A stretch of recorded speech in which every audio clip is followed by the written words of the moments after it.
Donc mon thème est tout simplement être joyeux malgré l'épreuve. Ce qui n'était pas d'abord, ce que j'allais amener, mais le Seigneur me fait passer par là, donc je lui fais confiance. Nous pouvons lire dans la parole de Dieu, et nous allons le prendre dans Luc 19, verset 37. Je vous ai posé cette question de savoir si vous étiez un petit peu sur la réserve, parce que quand nous lisons la plupart des textes, quand Jésus était là, une foule le suivait. Et dans le verset 37, il est écrit, « Et lorsque déjà il s'approchait de Jérusalem, vers la descente de la montagne des Oliviers, toute la multitude des disciples, saisis de joie, se mit à le louer à haute voix, pour tous les miracles qu'ils avaient vus. Ils disaient, « Béni soit le roi qui vient au nom du Seigneur, paix dans le ciel et gloire dans les lieux très hauts. » Le verset 39. Quelques pharisiens du milieu de la foule dirent à Jésus, « Maître, reprends tes disciples. » Et il répondit, « Je vous le dis, s'ils se taisent, les pierres crieront. » Voilà, on a une pierre dans la salle, c'est pas mal. Nous sommes appelés tout simplement à être joyeux avec le Seigneur. Le joyeux n'est pas une personne qui prend tout au second degré, qui prend tout malgré les difficultés, qui va prendre la joie tout simplement à bras le corps. Parce que le Seigneur a tout accompli pour lui. Il a tout accompli pour nous. Et même si aujourd'hui nous passons à travers des épreuves qui sont aussi grandes que ce que nous pouvons imaginer, Dieu nous accompagne. Et je me dis que dans ces passages que nous lisons, oui, la foule est dans la joie. Et là, je vais vous mettre devant vos responsabilités ce soir, parce que quand des fois nous nous regardons les uns les autres, la joie, elle n'y est pas. Malgré les épreuves, les difficultés que nous pouvons traverser, comme je vous ai dit tout à l'heure, la joie doit nous accompagner, parce que le Seigneur Jésus nous accompagne.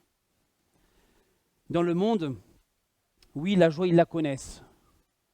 Le monde donne la joie, mais c'est une joie éphémère. La richesse que le monde donne, elle n'est qu'éphémère.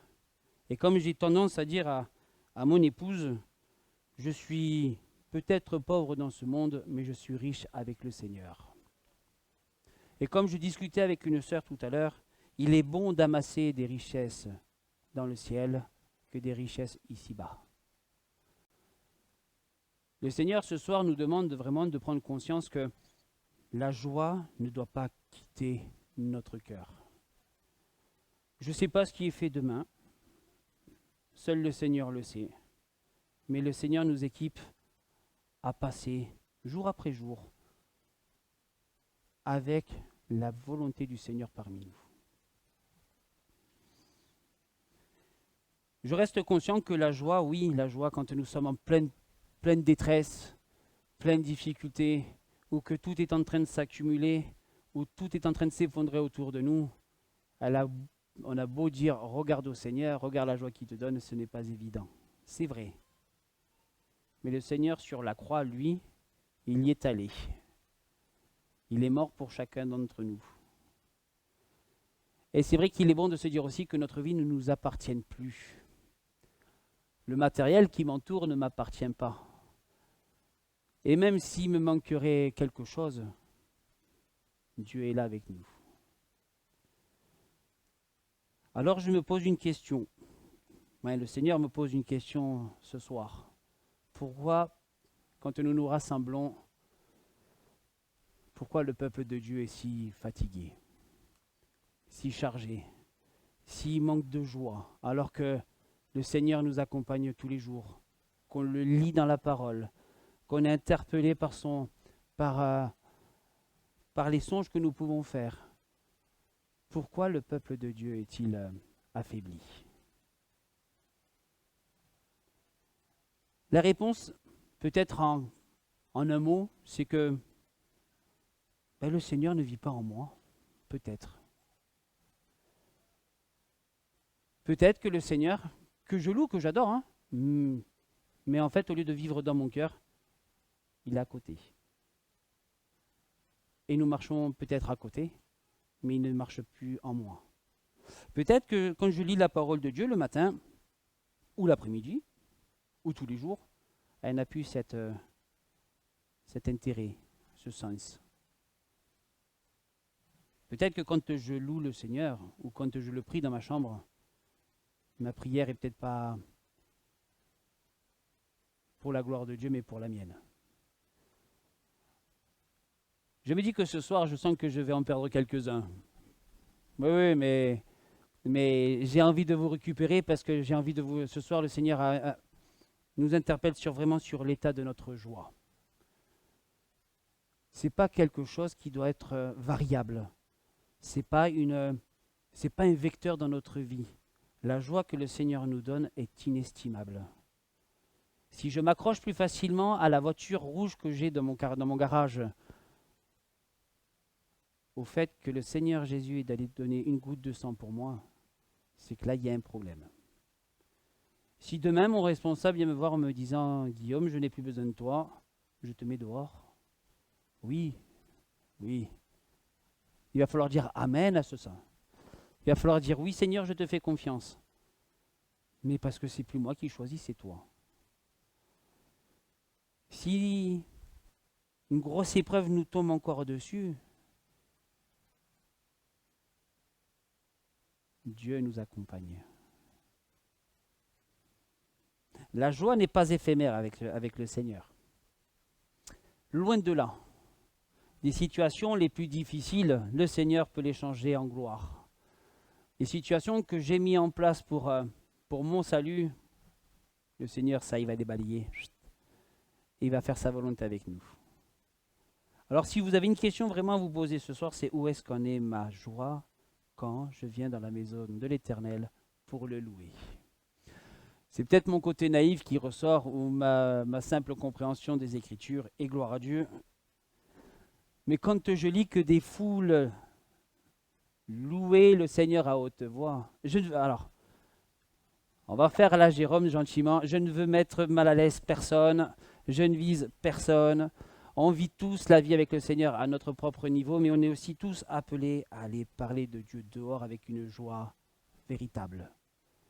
Du plus timide à la personne la plus aisée est appelée à parler de Dieu. Et comment je peux parler de Dieu alors que déjà dans sa propre maison, je ne le loue pas à haute voix, entre frères et sœurs. On se connaît, ouais, plus ou moins. On ne se regarde pas de travers pour savoir qu'il a fait une grande tirade magnifique et moi je vais faire un petit mot. Le Seigneur ne regarde pas à ça et nous-mêmes, nous ne devrions pas regarder à ça. Mais nous devrions nous encourager les uns les autres. Parce qu'il y a encore des victoires à prendre. Et depuis des vendredis et des vendredis, le Seigneur nous demande encore d'ouvrir la bouche. D'avoir cette joie pour le Seigneur. Alors oui, c'est vrai que nous sommes amenés à faire des choix dans la vie, à prendre, est-ce que ce soir je vais aller à l'église? Déjà, alors, évitons les quiproquos, mais si déjà tu te poses la question, est-ce qu'il faut que j'aille à l'église? C'est que déjà tu es sur le mauvais chemin. Là, ce soir, normalement, j'ai un collègue de travail qui est en train d'arriver. Il me dit, il faut que tu viennes m'aider, il faut que tu viennes me décharger mon camion pour demain, pour que je puisse partir demain. Je fais, moi, demain, ce soir, je ne peux pas. Ce soir, j'ai un rendez-vous avec le Seigneur et il a besoin que je sois présent. Les choix doivent être faits. On l'a vu avec les jeunes la semaine, il y a 15 jours. Le choix doit être fait. Dieu a mis tout en place, une belle table devant. La joie de pouvoir partager un bon repas avec le Seigneur, elle doit se voir. Et si même la plus belle table qui existe que le Seigneur a fait, si moi j'ai pas envie d'y aller, c'est mon choix. Et là, le choix est important. Et votre responsabilité s'active maintenant. Ça fait depuis un peu plus de 2000 ans que la croix a été faite, que le sang de Jésus a été versé, il a été ressuscité. Mais qu'est-ce qu'on en fait? Où en est notre joie?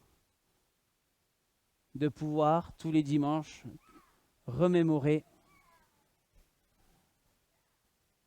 la mort de Christ.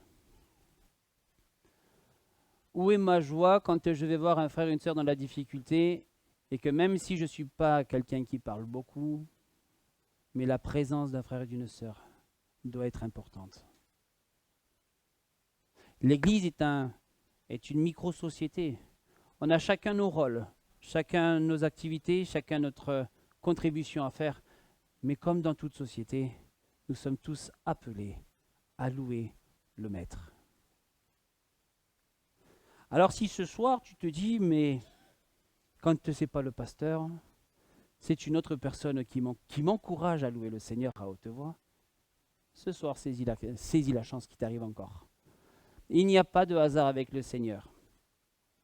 Et il n'y a pas de hasard avec lui, parce que même ce soir, au moment où toutes mes notes ont disparu, il savait qu'il avait un message pour quelqu'un ce soir.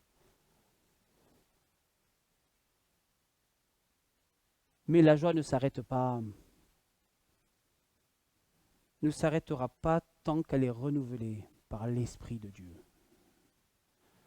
L'Esprit doit se renouveler constamment pour que nous soyons et que nous ayons les yeux ouverts sur Christ. Si je lis parce qu'il faut que je lise, si je dois louer le Seigneur parce qu'il faut que je loue le Seigneur, si je dois faire ma liste de courses quand je rentre dans ma chambre ou quand je viens à l'église pour dire « Seigneur, permets-moi d'avoir une maison, une voiture. Quoi, là, mon voisin, il a un problème, il faut que je prie pour lui ?» Ça déjà. Alors que peut-être que mon voisin a vraiment besoin d'un coup de main et qu'il a besoin qu'on prie pour lui.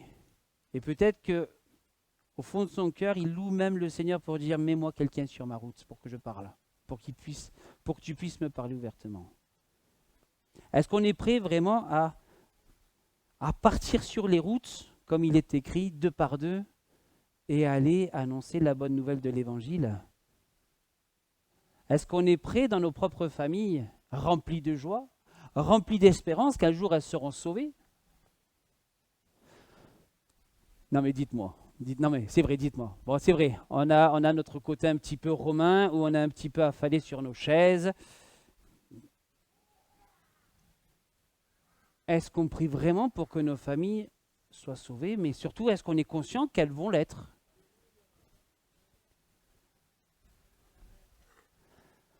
Seigneur, tu entends les amens. Mais là, le Seigneur nous demande d'être au rendez-vous. D'avoir cette facilité de parler parce que nous sommes sous l'Esprit de Dieu. Bon, l'Esprit de Dieu n'est pas c'est pas de la magie. L'Esprit nous pousse parce que nous avons voulu accepter Jésus dans notre vie, que nous avons besoin du Saint-Esprit pour faire les choses que l'Esprit nous demande de faire.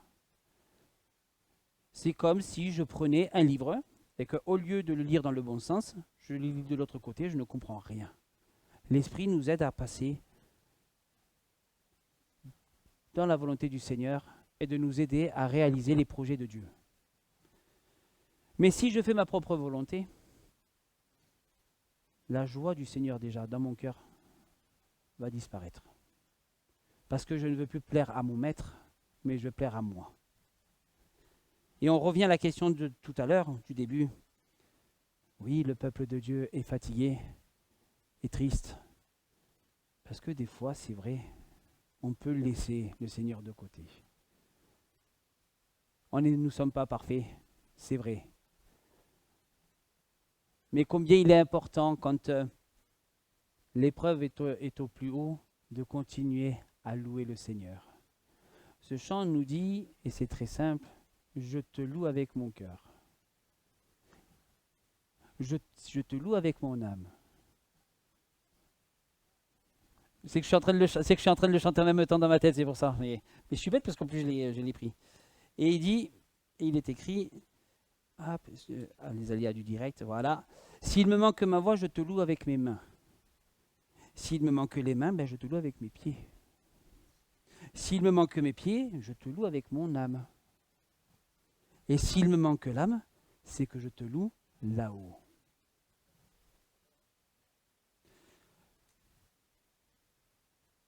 Le refrain 2 dit Jésus en haut, Satan en bas, en bas.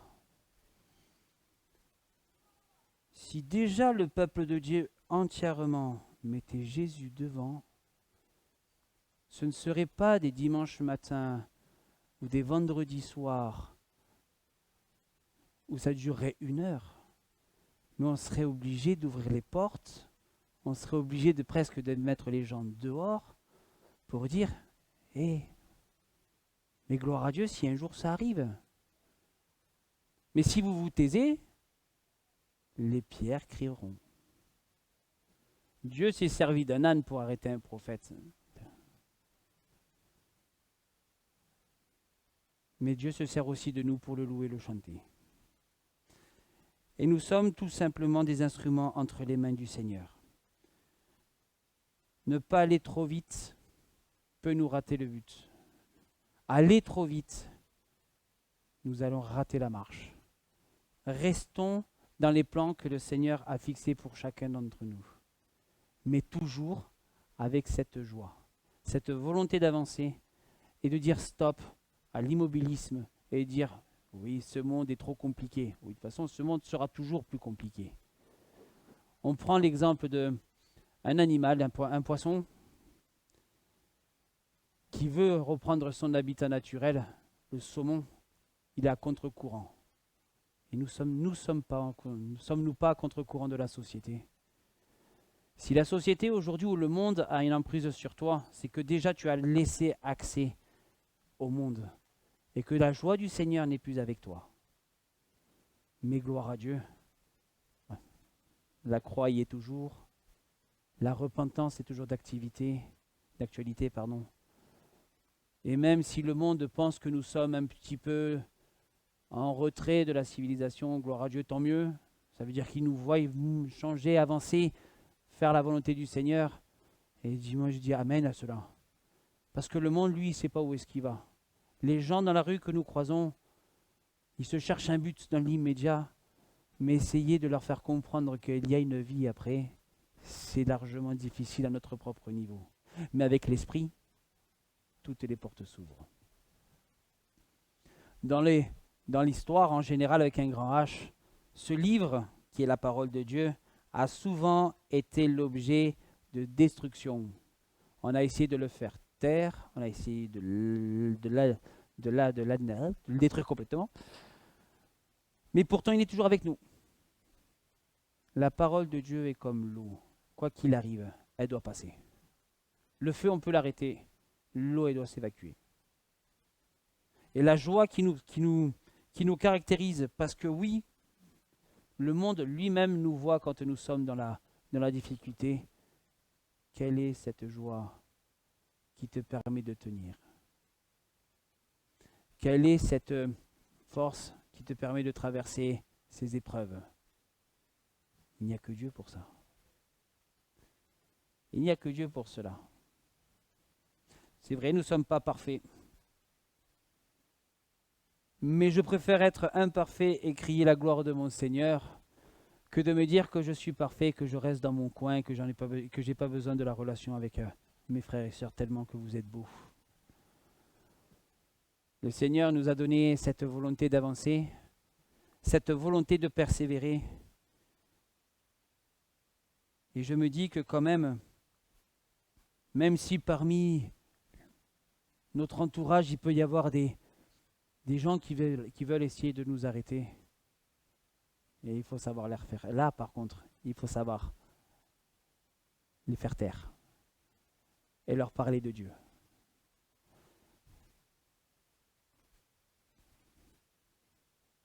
Il n'y a pas 36 moyens de laisser le Seigneur nous régénérer. Le moyen le plus simple, c'est déjà peut-être de revenir à se dire que Jésus est Dieu et le maître de ma vie. C'est pas facile, hein? Je sais que vous êtes tous des croyants. Vous connaissez toutes ces paroles, tous ces textes.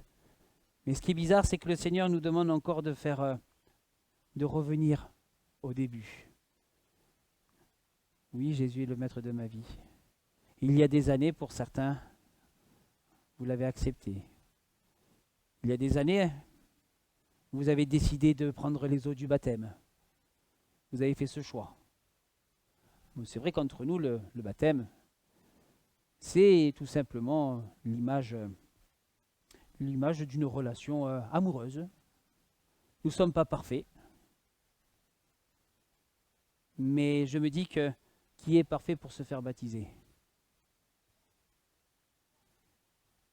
Mais le mariage, au début, il est tout beau, tout mignon. Je veux dire, on ne se connaît pas, on se découvre. Et pourtant, le Seigneur, même à ce niveau-là, commence déjà à nous changer. Et quand, moi je prends mon cas, quand je vois mon épouse aujourd'hui, on ne se connaissait pas il y a 10 ans, on ne se connaît toujours pas, mais il est bon que le Seigneur nous ait façonnés à son image. Pour qu'aujourd'hui, ce n'est plus 2 unités, mais une seule qui marche dans le même sens. Le baptême est le commencement de la chose. Nous n'étions pas parfaits, mais nous avions déjà à cœur de vouloir nous faire baptiser, marcher un peu plus, faire ce choix-là. Et entre nous, Marc 16, 16, celui qui croira en moi et qui sera baptisé sera sauvé. Hein. N'attendez pas d'être sur la croix avec le brigand, c'est un cas particulier, on l'a entendu. Hein, n'en faites pas une généralité parce que ça ne marchera jamais. Ouais. Sauf si Dieu le permet. Mais aujourd'hui, si tu veux croire en Dieu, si tu crois en Dieu et que tu veux marcher avec lui, fais-toi baptiser le plus rapidement possible. Parce qu'on ne sait pas quand est-ce qu'il reviendra. On voit aussi quelques dérives à ce sujet-là. Mais le plus important, c'est d'avoir cette joie depuis le départ avec le Seigneur, au niveau de la marche avec lui, parce qu'il nous rend de plus en plus persévérants. Et le monde est appelé à avoir cette joie. Nous devons tout simplement refléter la lumière de Jésus parce que son sang nous recouvre aujourd'hui et que oui, la ville qui est Castres a besoin de cette lumière. Dieu pourrait se servir tout seul. S'il veut sauver la ville de Castres, il le fera. Il veut sauver notre président, il peut le faire. Il peut sauver les grands dirigeants de ce monde, il peut le faire. Et ce que Dieu nous demande, c'est d'être serviteurs. À quoi bon d'avoir sauvé, que Dieu sauve notre président, mais que nous ne puissions pas parler à notre voisin. Je reviens à mon voisin parce qu'il est important, mon voisin. On a tous des voisins, c'est vrai. On est tous amenés à les côtoyer. Et on a tous aussi cette possibilité de parler de Dieu librement. Et ne me dites pas que vous êtes timide. L'esprit qui nous anime est bien plus grand. L'esprit qui nous anime et la joie qui nous anime peuvent faire tomber des murs. Et les premiers murs qui sont tombés, forcément, c'est les murs de Jéricho, une grande forteresse. Mais ta forteresse à toi que tu as montée, le Seigneur aussi peut te la défaire. Pour que tu puisses être joyeux et parler de lui. Il n'y a pas de complications à proprement dites avec le Seigneur. Ce qui est bien avec notre Seigneur, c'est que soit tu es avec lui, soit tu es contre lui. Soit tu le suis, soit tu ne le suis pas. Ce monde va mettre des nuances partout pour que tout le monde puisse rentrer, soi-disant, au paradis. Mais on le sait très bien que le seul qui peut nous sauver, encore aujourd'hui, c'est Jésus. Ce n'est pas le baptême, ce n'est pas lire la parole de Dieu tous les jours, ce n'est pas aller à l'église, mais le seul qui sauve véritablement, c'est Jésus. Le seul qui a donné sa vie pour nous, et c'est pour ça que ce soir, nous devons être joyeux et heureux, parce que Jésus a tout accompli. Alors si ce soir, oui, tu étais fatigué, abasourdi, que tu as passé peut-être une très mauvaise journée, sois dans la joie ce soir. Parce que le Seigneur, Jésus, lui, à Pâques, il est allé sur cette croix. Son sang a été versé. Ça a été un moment douloureux pour lui. Mais malgré ça, il y est allé. Pour moi, pour vous, pour le monde. Alors si ce soir tu te dis que tu es encore tout triste, rappelle-toi ce sacrifice à la croix. Je ne sous-estime pas, au contraire, toutes vos difficultés, toutes vos embûches. Mais je me dis que le Seigneur est au-delà de tout cela. C'est une grâce de pouvoir partager des moments avec Dieu quand vraiment tout est en train de tomber, où on ne calcule plus rien. Mais le Seigneur, lui, il est là. Et pour vous encourager davantage, oui, les mardis, on entend beaucoup la parole de Dieu, gloire à Dieu, c'est bien. Le vendredi est important aussi parce que nous pouvons prier et louer le Seigneur ensemble. Mais je vous encourage, vous et nous tous, à prendre vraiment ce temps de prière, d'intercession le vendredi soir, à bras le corps. Parce que je veux dire que si ce soir nous sommes réunis autour de la parole de Dieu et être dans la joie de pouvoir la partager, c'est que combien de personnes ont prié pour chacun d'entre nous. C'est vrai, c'est vrai. Je me dis, mais grâce à Dieu, moi j'ai mes parents qui ont prié pour moi quand ils étaient encore à l'église. Et aujourd'hui, c'est moi qui prie pour eux, vous voyez. Moi qui prie surtout pour ma maman, parce que mon papa il n'est plus là. Mais gloire à Dieu de pouvoir prier pour eux. Quelle joie de se dire qu'il y a dans Castres une église où nous pouvons prier les uns pour les autres, mais aussi pour les âmes qui se perdent. Cette joie de prier pour cela. Si déjà le matin tu te dis, Seigneur, j'ai envie que tu me mettes sur mon chemin une âme qui se perde. Donne-moi cette âme-là. Et qu'en plus, tu lui parles. Si ton cœur n'est pas rempli de joie, c'est dommage, parce que tu auras fait le plus dur. Mais ne restons pas sur